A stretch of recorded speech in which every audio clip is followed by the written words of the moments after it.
Okey guys, kisah seram seterusnya dikongsikan oleh saudari Sofia. Seperti cerita tadi, Sofia tadi dia kerja di kedai Pakistan. Kali ini dia kerja yang betul-betul memang dia kerja. Okey, di sebuah syarikat. So, syarikatnya ni adakan macam kira ada satu macam mana ya? Kira macam hari, bukan enggak hari keluarga. Kira macam syarikat ini macam ada satu program yang menaikkan motivasi pekerjanya. Ya, dan mereka menginap di sebuah resort. Ya, di sebuah resort selama 5 hari 4 malam. Jadi 5 hari ni ada aktiviti-aktiviti tentang untuk beri semangat lah kepada pekerja-pekerjanya. Oh, memang baguslah syarikatnya ni. So, setiap pekerjanya akan diberi bilik. Bilik ni 3 orang boleh tidur. So, siapa-siapa kau boleh pilihlah kawan-kawanmu. Jadi dia pilih rakan-rakannya lah si Sophia ni. Jadi dia menginap satu bilik. Dan dia ambil satu bilik yang sederhana besar. Dia ada macam bilik utama, bilik kedua dan ketiga, dan dia ambil bilik yang sederhana besar. Seperti biasa, si Sophia bila sampai di bilik, dia akan kemas barang-barangnya, dia akan sangkut hanger, dan dia guna hanger yang ada dalam almari tu. Dia malas guna hangernya lah. Dia guna. Dan dia tidak letak dalam almari baju dia letak di kawasan macam ada satu ampaian lagi lah. Dia gantung. So senang untuk dia pakai pakaiannya lah. Jadi dijadikan cerita petang tu aktiviti, ada program diorang lah petang tu. Dan malam tu ada makan malam dan ada aktiviti program lagi. Dan sampailah malam, baru diorang balik ke bilik dan mereka sangat penat. Konon-konon nak lepak dululah. Lepak dululah jom. Tapi bila sampai bilik semua penat. So mereka pun semua tidur di bilik masing-masing. Dijadikan cerita. Ni malam pertama ni, si Sophia dia tengah baring. Bila dia baring, dia macam susah mau tidur. Ke kanan, ke kiri, susah mau tidur. Jadi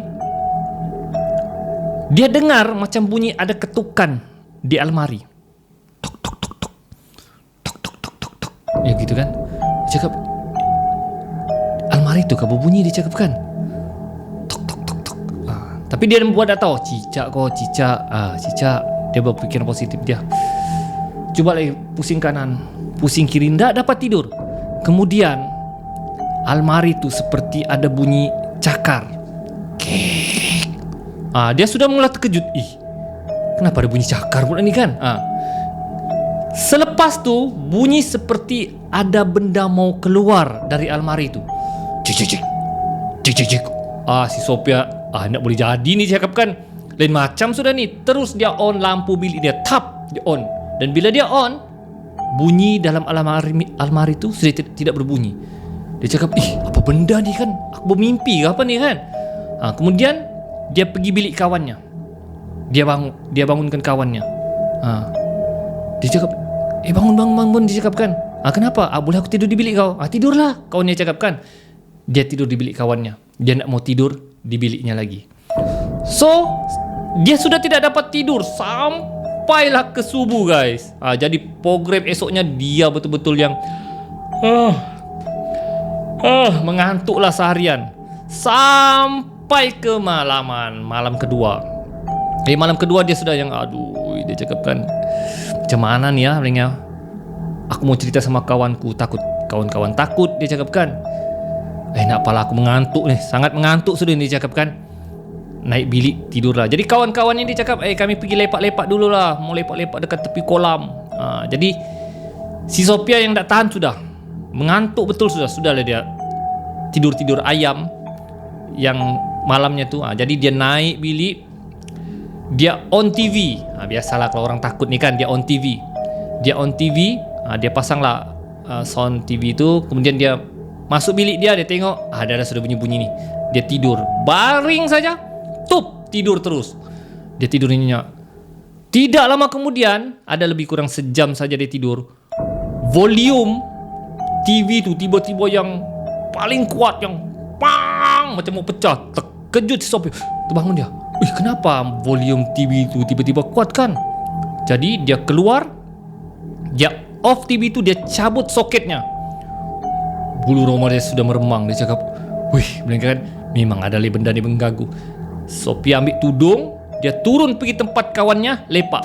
Kawan-kawannya terkejut. Sophia, bukan kau tadi mau tidur kah? Ndaklah, boring di atas, boring. Dia tidak ceritalah dengan kawan-kawannya apa yang berlaku. So selepas lepak sampai jam 3 pagi kawannya lepak, dia yang mengantuk, tidur ayo. Jadi kawannya cakap, jomlah kita tidur, jomlah kita naik bilik.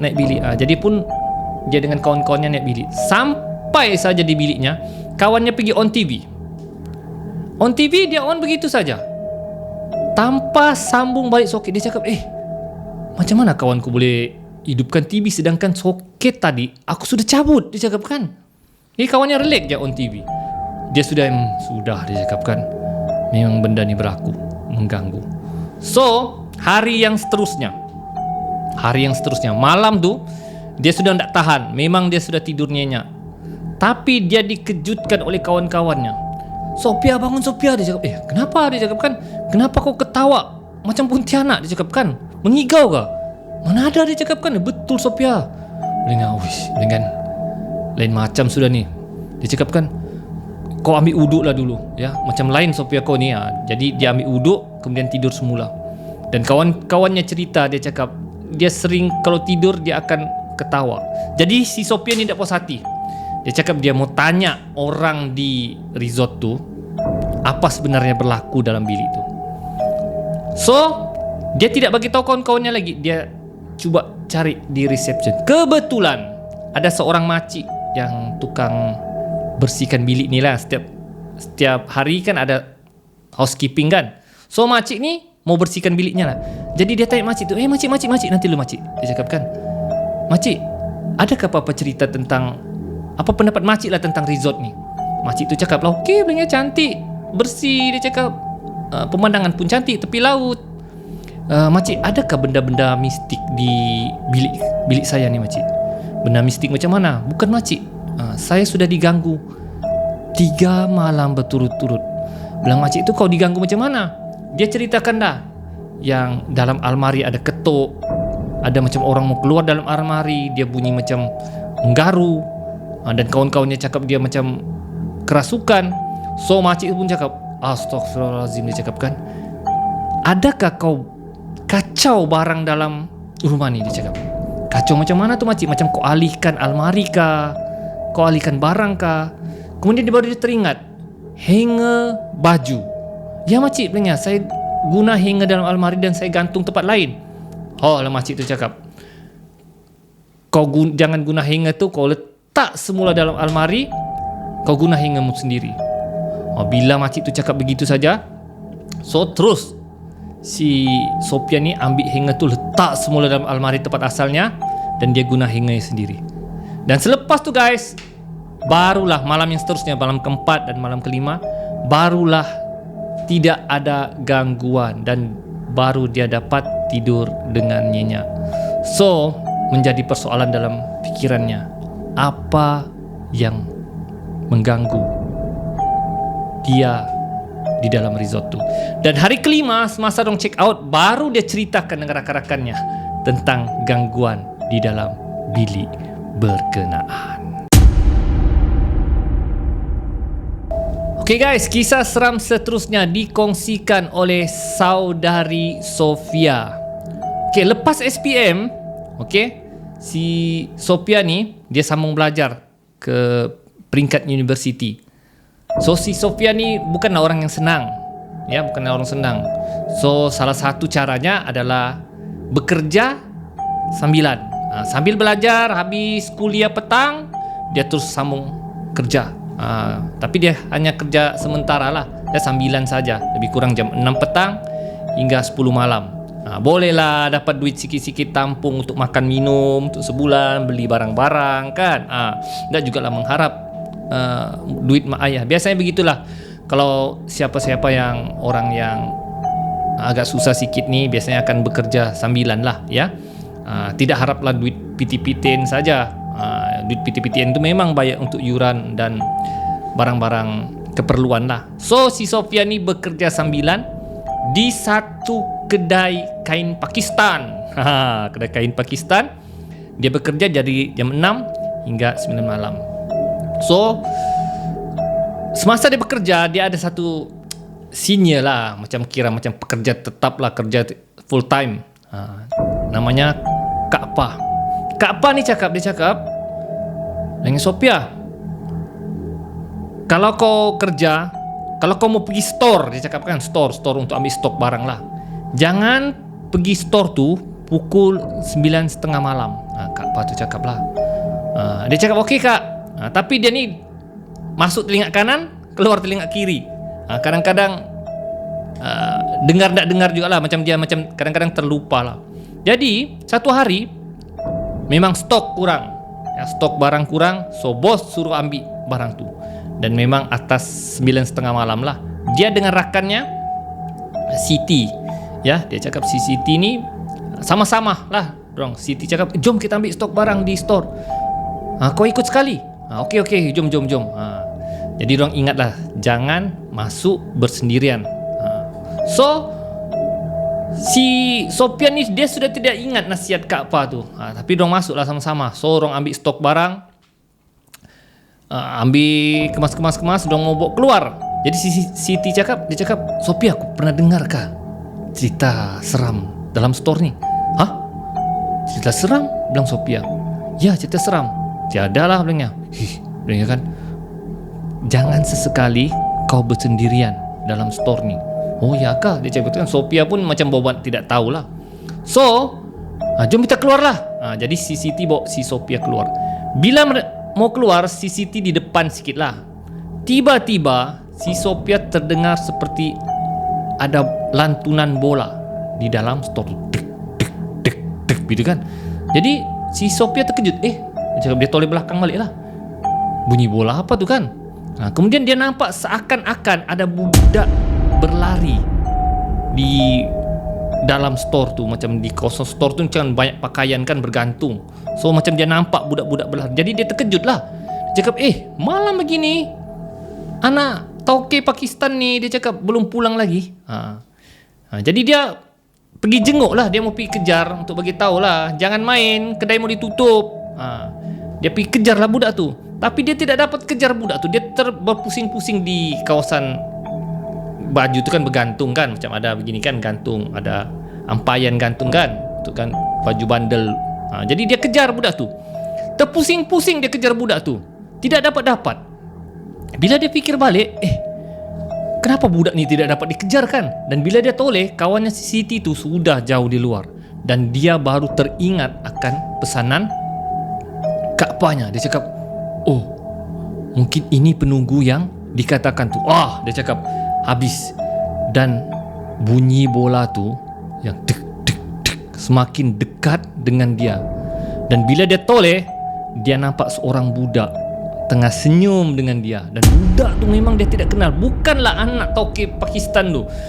Siapa budak ni, cakap kan. Dia tanpa buang masa dia terus lari keluar. Dia panggil kawannya Siti. Si Siti sudah di luar. Dia cakap, apa kau buat dalam store tu sendiri? Dia cakap kan, bukan ada budak ke dalam ni? Dia cakap, cepat keluar. Siti terus tutup dan kunci.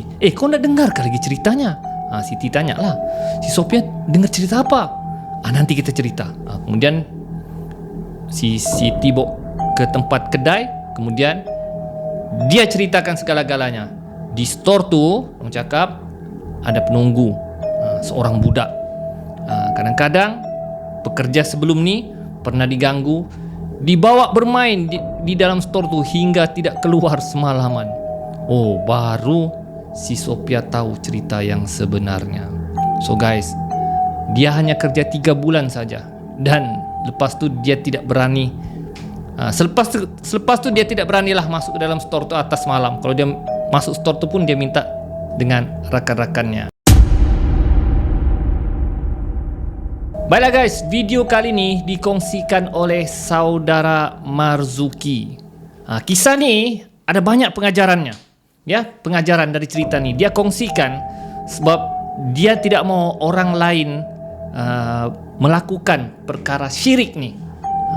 Dia ceritakan tentang kawan dia yang bernama Hafiz. Okey? Kawan dia ni orang yang baik, orang yang pandai, orang yang sopan santun. Jadi kata orang di kampung ni si Hafiz ni lah menjadi contoh terbaik kepada anak-anak muda. Jarang anak-anak muda di kampungnya ni habis SPM. Kadang-kadang 3 dan 4 sudah berhenti belajar. Ya, siapa yang habis SPM kira hebat dah tu. Apatah lagi kalau kau dapat sambung sampai ke university. Jadi si Marzuki ni tidaklah sampai masuk university, cuma habis SPM dia pergi kerja di kilang lah. Itu saja. Si Hafiz ni dia sampai masuk university. Asyik kalau orang-orang di kampung tu akan asyik beri contoh lah dengan si Hafiz. Tengoklah si Hafiz tu, dia budak pandai. Tengoklah si Hafiz tu, contohilah si Hafiz tu, rajin. Contohilah si Hafiz tu sampai masuk university.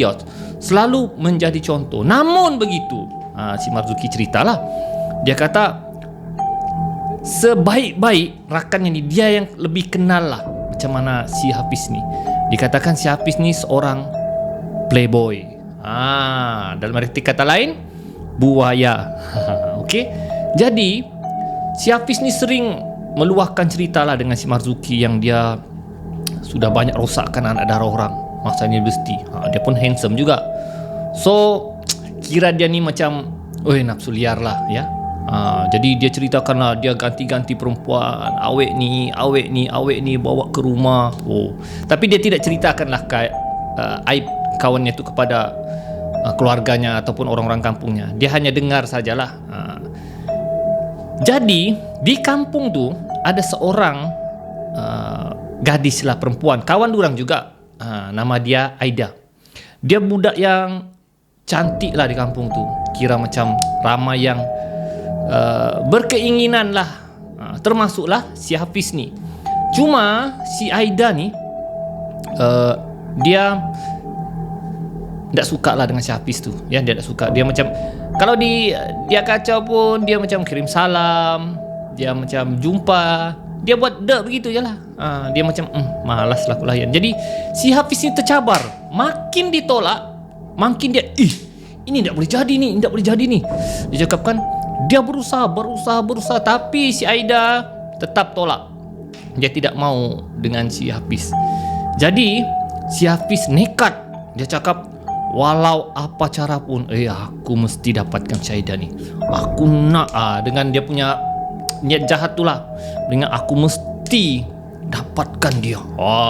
Dia ada niat jahat. Tapi si Marzuki ni sudah nasihat. Dia cakap, janganlah, si Aida tu baik, kawan kita. Kau janganlah buat hal di kampung ni. Tapi si Hafiz ni tetap juga. Sampai satu masa si Hafiz ambil satu tindakan yang kata orang memang jahat lah. Dia jumpa si Marzuki.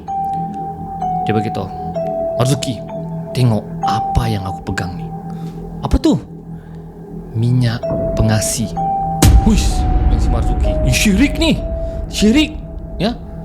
Alah, dia cakapkan, ini je cara yang terakhir. Kata si Hafiz tu. Dia cakapkan, ini cara terakhir untuk aku pikat Syaidah tu.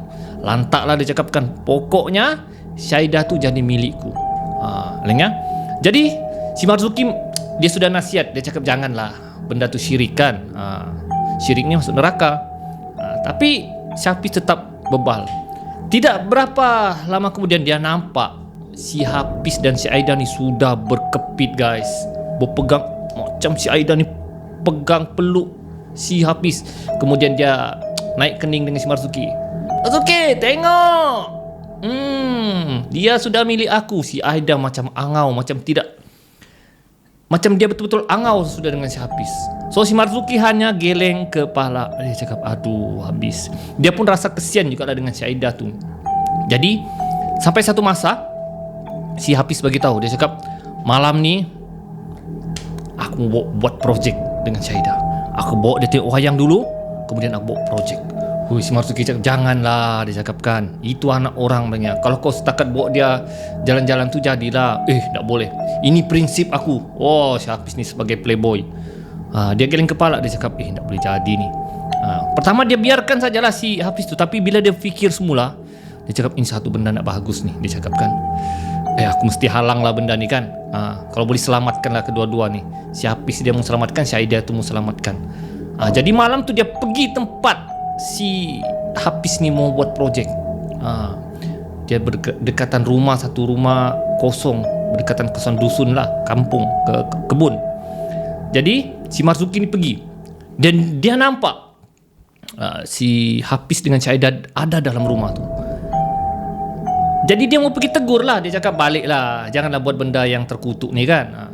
Dan bila dia mau masuk, dia dengar si Aida tu seperti macam kerasukan. Dan dia menggunakan bahasa-bahasa macam mentera yang entah apa. Dia terkejut. Dia cakap apa si Aida ni, apa dia cakap ni kan, yang prangpong bang prompang, macam bahasa Siam lah dia cakap kan. Si Hafiz ni macam yang terkejut. Ya, Aida, kenapa kau ni Aida? Lepas tu si Aida tu muka dia berubah guys. Sangat seram. Si Marzuki hanya tercengang melihat, ya. Si Hafiz tidak tergerak. Ya, dia tidak boleh buat apa-apa. Masa tu baju dia sudah buka guys, ya, si Hafiz tu. Tapi dia tidak dapat buat apa-apa. Dia nampak si Aida tu seperti makhluk hantu sudah guys. Sampai si Hafiz tu terkencing, terhidu, bau hancing tu terhidu. Jadi si Hafiz nampak si Marzuki lah. Marzuki, tolong aku Marzuki. Dia cakap begitu kan. Si Marzuki apalagi masuk dalam keadaan takut. Dia tarik si Hafiz tu. Dia tanya, Aida, apa hal kau ni Aida? Istighfar. Tapi si Aida sudah macam tak sedarkan diri. Dia tarik si Hafiz, tapi si Hafiz tidak dapat bergerak guys. Seperti melekat di papan rumah tu. Kemudian si Marzuki tarik kuat-kuat. Dan bila dia lihat si Aida sudah tidak ada. Tapi si Marzuki pengsan. Dia tarik tidak ada boleh tarik. Jadi si Marzuki cakap, tak boleh ni, mesti minta tolong orang kampung. Dia keluar, dia cari orang kampung yang berdekatan. Kebetulan ada orang-orang kampung berkeliaran lah. Dia minta tolong. Yang ingat ada satu orang lelaki namanya Tok Wahab. Tok Wahab ni kira pandai meruqyah lah. Tok Wahab dia bawa sekali dengan beberapa orang kampung pergi tempat si Hafiz. Jadi Tok Wahab cakap, apa dia buat di rumah ni? Dia cakap rumah kosong ni. Ya, sampai separuh bogel, tidak pakai baju ni, kenapa hal ni? Si Marzuki hanya speechless, tidak boleh cakap apa-apa guys, ya. Jadi Tok Wahab tu apalagi ruqyah lah, ya, ruqyah, tapi masih lagi tidak sedar. Dan mereka bawa si Hafiz tu balik ke rumahnya. Mak dia menangis, terkejut dengan apa yang berlaku. Diorang tanya si Marzuki, apa yang dia buat ni sampai begini ni?